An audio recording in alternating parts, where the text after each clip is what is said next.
If you want to win games and progress to Division 1 and beyond in FC26 Pro clubs, then this is the right video for you. In this one, I'm going to discuss the best tips and tricks you need to be using in FC26 Pro clubs, in-game, formation, tactics, the lot. A lot of these tips many people don't even know about. Be sure to leave a like and sub for more FC26 content on this channel. No more waffling, let's get right into it. We'll start with the archetypes, and because it's so different this year, you can choose any of these and play in any position. So in theory, you could choose the boss centre-back build and play striker if you wanted to, and they unlock like specific play styles for you to use as well. So yeah, like I'm doing here, I just started a spark build here, the attacking midfielder. This is just to get hold of the play styles that come with it as well, that I can use on my other builds, like the finisher, the level 50. So if you like a particular play style you see on one of these archetypes here, then best thing to do is just to buy it and then go and put it onto your good build. When you go into play styles, you'll see they're all unlocked. All the ones that are part of those archetypes, you'll see they unlocked, so you can use them on any of them. So what is the best formation to use in FC26 Pro clubs? Well, I'm about to show you right now. The correct answer to that question is 4-2-3-1, specifically the wide variant one. Now, how you're going to want to line up, you see, is balanced and balanced defensive approach. Make sure that line is around 60, that defensive line. If you have them sitting too far back, too deep, then you're going to get dribbled round, especially in these later rounds with some of these quicker guys. You're going to want these high up. I find it's so much better when playing, especially when you use some of the other tricks like the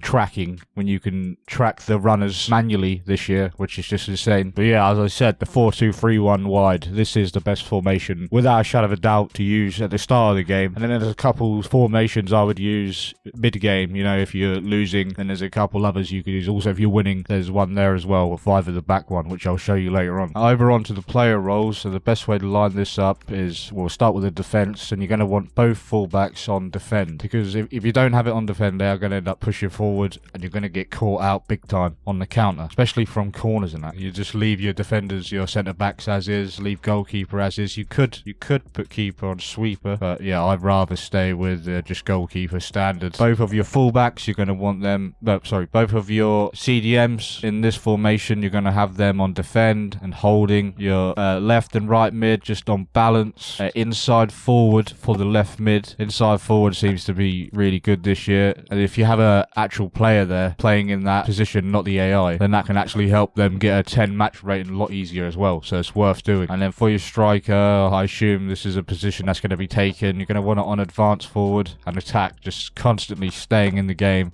staying up there ready for a counter as soon as it comes in. And then if we switch over to the with ball here, as you can see, it's pretty similar again. Fullbacks always staying back on defend. Make sure that's on defend, and then everything else is as is really. Your CDM's also on defend, inside forward and advance forward for your left and striker. Now, the next tip I got for you is actually one a lot of people don't know, and this is particularly useful if you're using a left or right mid that is an AI. Basically, what you're going to want to do is come to the customization here, and if you click on one of the left or right mids, go over to athletic category and then position here, and you'll see you're actually able to change their foot. And you're going to want to change this to the side, the foot that they're on. So like left mid is left footed, so that they can swing the ball into the box without that lag and that delay when they sort of want to swap to their other foot, and by that time they've been tackled or you're offside. This makes a massive difference when countering. This is something you definitely need to do, and you also need to do this for the centre backs as well. So you're going to make sure your left centre back is left footed. See here, position, change their foot, left foot for the left centre back, and then obviously right for the right centre back. Now we're going to go over to the facilities, and this is where you're going to want to put your points, in my opinion. So as for the player facilities, you know, I've only really gone for the shooting here, and that's going to give you the finishing long shots across the board there for all the players. For the non-AI players, 2 boost on each there, so that's worth doing. But all the rest of the points are in AI, because you need your AI good, especially in those later levels, unless you're an any, which I don't recommend anyway. But if you play any, then it's different. But if you're using AI like me, then you're going to want to line it up like this. First things first, we've got an AI speed parachute, and that's obviously going to give you the 3+ in the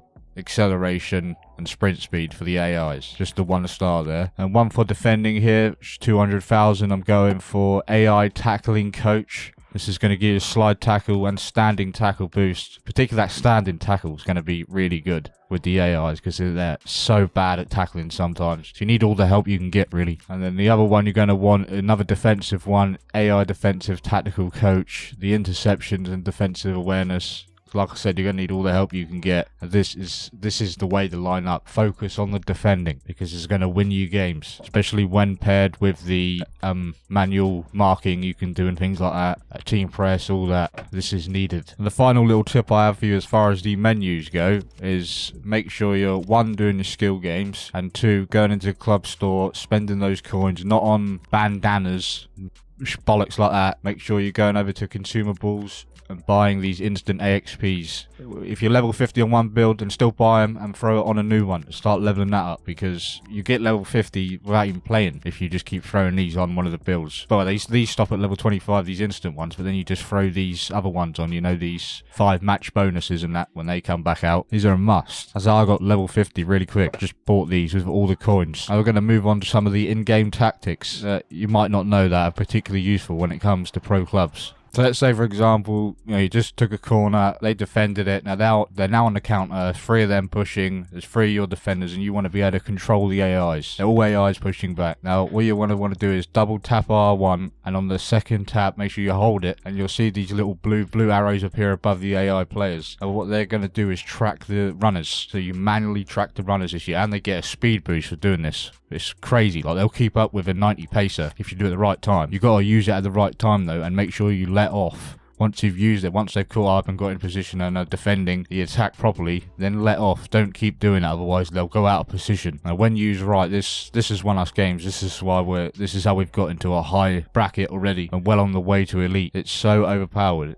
Well, it's perfectly powered. It's just you need to use it right. If you don't use it right, you're gonna get scored on. And that's the same for the just holding R1 and it has a single man like press. This is useful in some situations, like, I don't know, if they're attacking down the wing and they're in the corner, you want to press your fullback onto them, you hold R1 and they're going to press them into the corner, no worries. And it's almost like you're controlling the player. And the other tactic I have for you, a lot of people know about this one, is the goalkeeper. Just by holding R3, you can actually move the goalkeeper around. So, say, I don't know, on a corner, if you want to pull the goalkeeper out to the middle of the goal, you simply hold R3 and then push it in the direction that you want to go into. It is particularly useful in the corners. You need to be using this because they can't score, really. 9 times out of 10 they won't score if you pull your goalkeeper out just a little bit, just enough for him to catch it if they swing it in. So what sort of pass should you be using when you and your crew are attacking? What sort of pass should you be using? Should you be using just a standard R1 over the top? The answer to that is actually a double triangle. 9 times out of 10 this is going to be the best way to get the ball in. This plays like a really accurate pass